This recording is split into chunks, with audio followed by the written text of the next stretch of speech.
பிரச்சனை இருக்கிற வரைக்கும் தானே. நீங்கள் பாருங்கள், நிறைய பேர் உங்கள் அனுபவத்திலே பார்த்துருப்பீங்க. பிரச்சனை இருந்தால் தான் தேவ சமூகம். சில பேருக்கு தேவ சமூகமே பிரியத்தோடு வருவோம். இந்த பிரியத்தோடு வருகிறது குறைவு.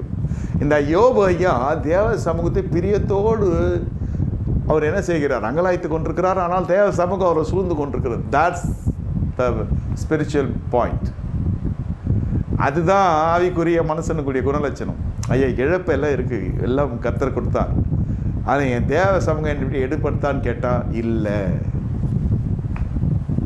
அந்த தேவ சமூகம் எதனால் எடுப்படுகிறதுன்னு கேட்டால், இந்த மனுஷனுடைய சோர்வு நிறைகிற வார்த்தைகள் வந்து கொண்டே இருக்கும். யோபு, நீ தான் பண்ணிட்டேயா, முதலே நீங்கிட்ட சொல்லிக்கலாம், எதனா கேட்டியா, எதனா கொண்டியா, என்ன எதனா ஒரு வார்த்தை கேட்டியா, நான் சொன்னது நீ கேட்கவே இல்லை. இது மாதிரியெல்லாம் பேச்சுகள் எல்லாம் இருக்கும் பட்சத்தில் இந்த மாதிரி ஆத்மிகள், இந்த மாதிரி ஆவிக்குரிய நாமத்திலே, இயேசுவின் நாமத்தில் வருகிற ஆவிக்குரிய ஐக்கியம் இருக்கும் என்று சொன்னால்